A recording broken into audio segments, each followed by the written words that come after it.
शिवशंकर की महिमा अपरंपार, जो भजे मन से होवे बेड़ा पार। सोमवार व्रत जो नरनारी धरे, मनवांछित फल सहज ही पावे। श्री शिवाय नमस्तुभ्यम। प्रिय श्रोताओं, सोमवार का दिन भगवान शिव को समर्पित है। इस दिन भक्त भोलेनाथ को प्रसन्न करने और उनकी कृपा प्राप्त करने के लिए व्रत रखते हैं। मान्यता है कि इस दिन सच्चे मन से पूजा करने से सभी मनोकामनाएं पूर्ण होती हैं। आइए भगवान शिव की महिमा का गुणगान करते हैं और इस पावन कथा का आरंभ करते हैं। एक बार किसी नगर में एक साहूकार था। उसके घर में धन की कोई कमी नहीं थी, लेकिन संतान न होने के कारण वह बहुत दुखी था। संतान प्राप्ति के लिए वह हर सोमवार को व्रत रखता था और पूरी श्रद्धा से शिव मंदिर जाकर भगवान शिव और माता पार्वती की पूजा करता था। उसकी भक्ति देखकर एक दिन माता पार्वती प्रसन्न होकर भगवान शिव से साहूकार की मनोकामना पूर्ण करने का निवेदन करती हैं।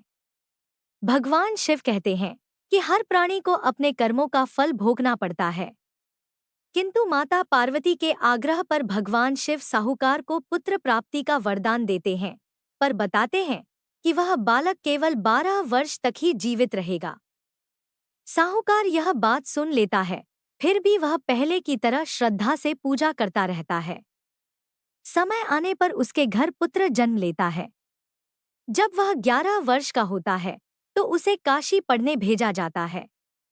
रास्ते में यज्ञ, दान आदि करते हुए वे काशी पहुंचते हैं। उसी समय एक नगर में राजकुमारी का विवाह हो रहा था। होने वाला राजकुमार एक आंख से काना था। इस बात को छुपाने के लिए साहूकार के पुत्र को दूल्हा बनाकर विवाह करा दिया गया। साहूकार का पुत्र ईमानदार था। उसने अवसर पाकर राजकुमारी के दुपट्टे पर लिख दिया कि विवाह तो मेरे साथ हुआ है, पर जिसे तुम्हारे साथ भेजा जाएगा वह एक आंख से काना है। मैं काशी पढ़ने जा रहा हूँ। राजकुमारी ने यह बात अपने माता पिता को बताई और विदा होने से मना कर दिया। उधर साहूकार का पुत्र काशी पहुंचा। जब वह 12 वर्ष का हुआ तो भगवान शिव के वरदान अनुसार उसके प्राण निकल गए। मामा विलाप करने लगे। संयोगवश उसी समय भगवान शिव और माता पार्वती वहां से गुजरे। माता पार्वती ने दया भाव से भगवान शिव से उस बालक को जीवित करने का निवेदन किया। उनके आग्रह पर भगवान शिव ने बालक को पुनः जीवन दान दिया।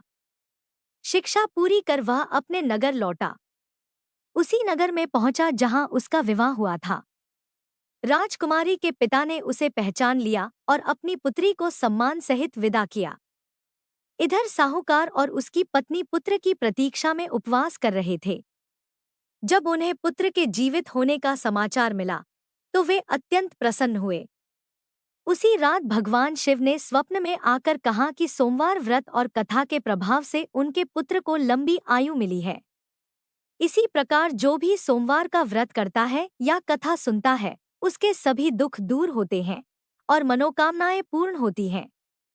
इसके बाद 16 सोमवार व्रत की महिमा, विधि और रानी की कथा आती है, जिसमें 16 सोमवार व्रत के प्रभाव से सभी कष्ट दूर होते हैं और अंत में शिवलोक की प्राप्ति होती है। कथा समाप्त। सभी प्रेम से बोलिए, भोले शंकर भगवान की जय।